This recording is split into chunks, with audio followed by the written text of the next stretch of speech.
दोस्तों एक बार फिर से स्वागत है आपका। आज की वीडियो में हम एक्सप्लेन करने वाले हैं 6 बिलो मिरेकल को। तो फिल्म की शुरुआत में हम खूबसूरत से बर्फीले पहाड़ों को देख रहे हैं, जहां हमें पीछे से आ रहे वॉइस ओवर से पता चलता है कि एरिक एक रिटायर्ड हॉकी प्लेयर है और वो अपने समय के सबसे बेहतरीन हॉकी प्लेयर्स में से एक रहा है, मगर नशे की आदत ने उसे बर्बाद करके रख दिया है और अब उसका जीना हराम हो चुका है। नशे ने एरिक की लाइफ को तहस नहस करके रख दिया है और तो और कई बार ओवर नशा करने से एरिक मरने से भी बचा है और वो तमाम एक्सीडेंट का शिकार भी हो चुका है। उसकी माँ ने भी उसे कई बार समझाया कि वो नशा छोड़ दे, मगर एरिक इसका आदी हो चुका है और वो किसी के समझाने पर भी इस जहर को नहीं छोड़ता है। अब आगे हम देखते हैं कि एरिक नवेडा में आइस बोट स्केटिंग करने आया हुआ है और जब वो अपने कॉटेज से बाहर आकर ड्रग ले रहा था, तभी हवा से उसके कॉटेज का दरवाजा बंद हो जाता है। एरिक डोर को खोलने की कोशिश करता है, मगर वो नहीं खोलता, तो वो गुस्से में आकर उसे लात मारता है। दरवाजे में पैर मारने से एरिक का पैर जख्मी हो जाता है और वो दर्द से चिल्लाने लगता है। जैसे तैसे करके एरिक खुद को संभालता है और फिर वो आइस स्केटिंग पर जाने के लिए तैयार होने लगता है। तैयार होकर एरिक आइस स्केटिंग के लिए निकल जाता है और हम देखते हैं कि आइस स्केटिंग करते वक्त एरिक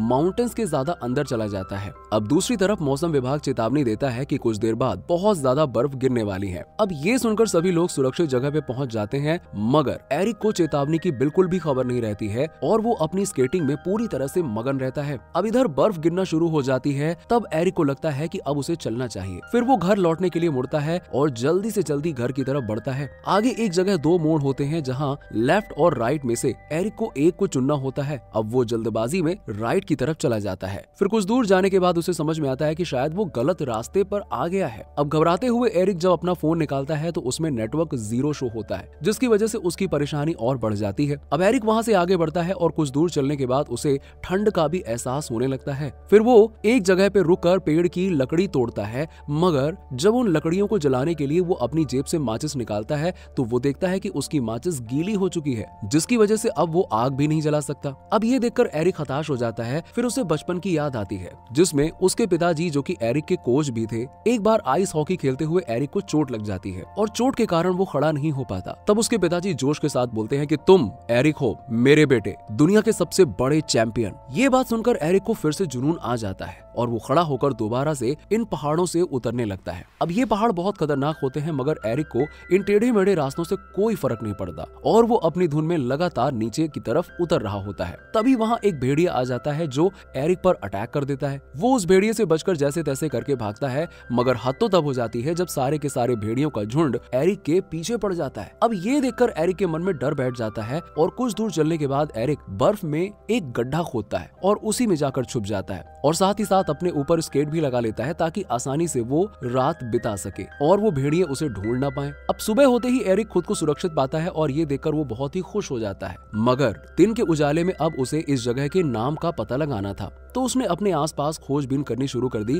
कि आखिरकार वो इस वक्त कहाँ है। अब बहुत मेहनत करने के बाद जब वो ये पता नहीं लगा पाता कि वो किस जगह पे फंसा हुआ है, तो एरिक फ्रस्ट्रेशन में आकर अपनी ड्रग्स की पुड़िया निकालता है, पर तभी अचानक से बर्फ पिघलती है और वो पानी में जाके गिर जाता है। एरिक पानी से जैसे तैसे करके बाहर निकलता है, मगर पानी में गिरने के बाद उसके कपड़े गीले हो जाते हैं, जिसकी वजह से वो कांपने लगता है। इसके अलावा उसे बहुत सारी चोटें भी लग जाती हैं और तो और उसके पैर में लगी पुरानी चोट भी उभर आती है। एरिक दर्द के मारे चिल्लाने लगता है और तभी वो आसमान में चोटी के पास एक टेंट देखता है। तब वो आइडिया लगाता है कि कोई ना कोई तो वहाँ पे रह ही रहा होगा ना। वो एक्साइटेड हो जाता है और झूमने लगता है। एरिक रात चट्टानों के बीच में ही काटता है, मगर सुबह होते ही वो उस चोटी की तरफ बढ़ना शुरू कर देता है। एरिक ने 3 दिन से कुछ खाया नहीं था और इस बर्फीले जंगल में उसके खाने के लिए कुछ था भी नहीं। वो बस बर्फ को पिघलाकर पानी पी लेता था और इसी से अपना काम चला रहा था। इस वजह से वो खुद को कमजोर भी महसूस कर रहा था। कुछ दूर चलने के बाद एरिक की हालत खराब होने लगी और अपनी पुरानी चोट के कारण अब वो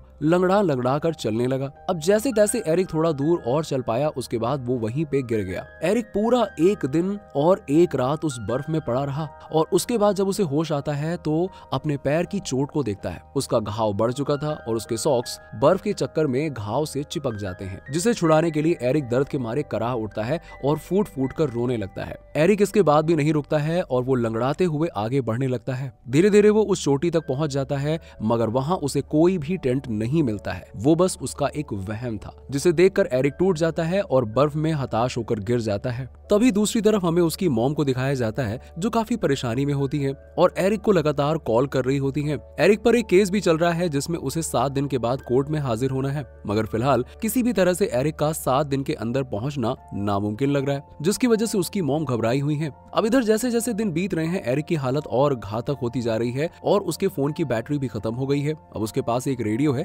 जिसमें अभी सिग्नल नहीं है। रेडियो की वजह से एरिक को लगता है कि अगर इसके सिग्नल्स आ गए तो उसे कोई ट्रेस कर लेगा और उसकी मदद हो जाएगी। इसी उम्मीद में एरिक लगातार आगे बढ़ रहा होता है। इधर एरिक की माँ उसके लिए फिक्र करने लगती है और उसी कॉटेज में पहुंच जाती है जहां एरिक रहता था। वहां उसे सारा सामान बिखरा हुआ मिलता है। फिर उसकी माँ रेस्क्यू ऑफिस जाती है जहां उसकी बात बिल्कुल नहीं सुनी जाती है, मगर थोड़ी देर के बाद में उसकी माँ हेड को जैसे तैसे करके मना लेती और रेस्क्यू हेड अपनी टीम को हेलीकॉप्टर से एरिक को ढूंढने का ऑर्डर देती है। अब एरिक को खोजने के लिए हेलीकॉप्टर निकल चुके थे, तभी एरिक को भी हेलीकॉप्टर की आवाज आती है और वो खुश हो जाता है। मगर एरिक उस टाइम पर घने पेड़ों में था और वो उन पेड़ों से बाहर निकलने की कोशिश कर ही रहा था कि हेलीकॉप्टर उन झाड़ियों की वजह से उसे देख नहीं पाता है। अब एरिक बहुत चिल्लाता है मगर उसकी कोई नहीं सुनता है और रात होते होते वो वहीं पे सो जाता है। अब सुबह होने के बाद एरिक तय करता है कि उसे पहाड़ पर चढ़ना चाहिए ताकि उसके रेडियो का सिग्नल्स आ सके, मगर इस हालत में उसका पहाड़ पर चढ़ना लगभग नामुमकिन था। मगर वो जुनून के साथ पहाड़ पर चढ़ना शुरू करता है और जैसे तैसे करके आधी दूरी तय करने के बाद उसके रेडियो में सिग्नल्स आ जाते हैं, पर उसे अभी तक किसी ने ट्रेस नहीं किया।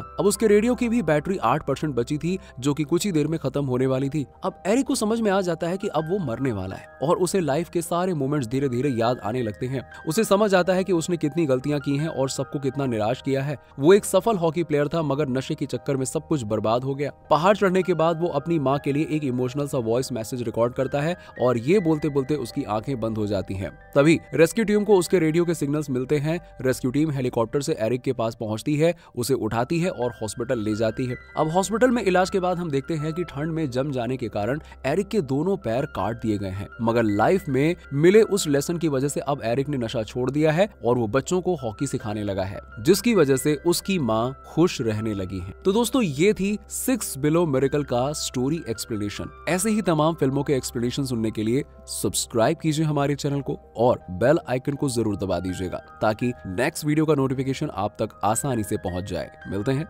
नेक्स्ट वीडियो में।